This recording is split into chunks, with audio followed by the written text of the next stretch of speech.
दुधनी येथील जिल्हा परिषद प्राथमिक मराठी शाळेतील विद्यार्थ्यांनी लुटला वनभोजनाचा आनंद। दुधनी येथील जिल्हा परिषद प्राथमिक मराठी शाळेतील विद्यार्थ्यांची शेतशिवार भेटीचे आयोजन करण्यात आले होते। या शेतशिवार भेटीत दुधनी येथील प्रगतशील शेतकरी संदीप कोटनूर यांच्या शेताची पाहणी विद्यार्थ्यांनी करून वनभोजनाचा मनसोक्त आनंद लुटला। शालेय अभ्यासक्रमाबरोबर विद्यार्थ्यांना शेतीविषयी आवड निर्माण व्हावे यासाठी दरवर्षी शेतशिवार भेटीचे आयोजन करण्यात येते। या भेटीत शेतातील विविध पिकांची, फळे, फुलांची लागवड, शेतीविषयी विद्यार्थ्यांना अधिक माहिती देण्यात आली। यावेळी विद्यार्थी, शिक्षक मिळून मनोरंजनात्मक कलागुण सादर करत वनभोजनाचा आनंद लुटला। शेतमालक कोटनूर यांनी स्नेहभोजनात विद्यार्थ्यांसाठी गोड खीर दिल्याने वनभोजनातील गोडवा वाढला।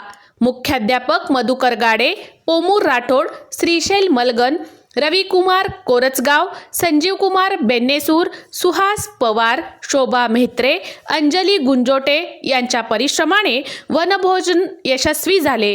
यावेळी केंद्र प्रमुख महेश गायकवाड, दत्तात्रय टोनगे, गणपती पवार, सिद्धाराम गोरे, बसवराज कोळी, प्रकाश नाईक, मंदाकिनी सोनकांबळे यांची प्रमुख उपस्थिती होती।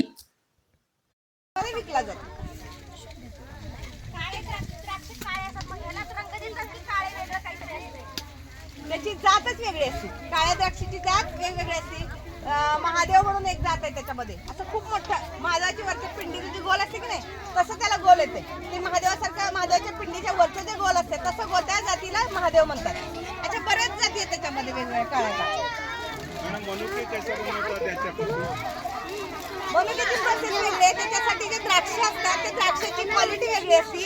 ह्याला काय म्हणजे मार्केटिंग जे असते त्याला जिब्रेलिक करतात आणि त्याला फक्त फवारणी करतात मनुक्याच्याला, आणि त्याचे द्राक्षाचे मऊ असतात। मग त्याच्यानंतर त्याचे खास हौद तयार करतात। हौदामध्ये औषध घालतात, त्या द्राक्ष बुडवतात, जाळीवर घालतात, नंतर 13 दिवस जाळीवर ठेवतात आणि त्याला 3दा फवारणी करतात 3-3 दिवसांनी, आणि मग त्याच्यापासून नेटिंग वगैरे करून मनुके तयार करतात।